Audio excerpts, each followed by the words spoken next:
નમસ્કાર, આપ જોઈ રહ્યા છો સ્પાર્ક ટુડે ન્યૂઝ। કોટંબી સ્ટેડિયમમાં વુમન પ્રીમિયર લીગની મેચમાં મોબાઈલમાં સટ્ટો રમાડતા 5 બુકી ઝડપાયા છે।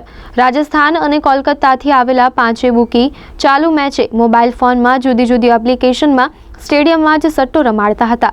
જરોદ પોલીસે 5 બુકીને સ્ટેડિયમમાં મોબાઈલ પર ક્રિકેટ મેચ પર સટ્ટો રમાડતા રંગે હાથ ઝડપી પાડ્યા છે। પોલીસે 5 બુકીઓ પાસેથી 15 મોબાઈલ ફોન, રોકડ રકમ સહિત 2.80 લાખ ઉપરાંતનો મુદ્દામાલ જપ્ત કર્યો છે। રાજસ્થાનના મનોજ બિશ્નોઈ, હનુમાન રામ બિશ્નોઈ અને કોલકાતાના સબુજ બિશ્વાસ, પ્રલય મિસ્ત્રી અને કપિલ સરકારની ધરપકડ કરી છે। જરોદ પોલીસે 5 બુકીઓ વિરુદ્ધ જુગાર ધારા હેઠળ ગુનો દાખલ કરી વધુ તપાસ હાથ ધરી છે। રાજસ્થાનના 2 બુકી MPL અને સ્પોર્ટબાજી નામની એપ્લિકેશન ઉપર રન ફેર સેશન ઉપર ક્રિકેટનો સટ્ટો રમાડતા હતા। કોલકાતાના 3 બુકી વેલ્કી નામની વેબસાઇટમાં ક્રિકેટ સટ્ટો રમાડતા હતા। પોલીસે મળતી માહિતી પ્રમાણે પકડેલ રાજસ્થાનના બંને બુકી અભ્યાસ કરે છે અને રાજસ્થાન અને કોલકાતાના બુકીઓ વિમાન માર્ગે વડોદરા આવ્યા હતા।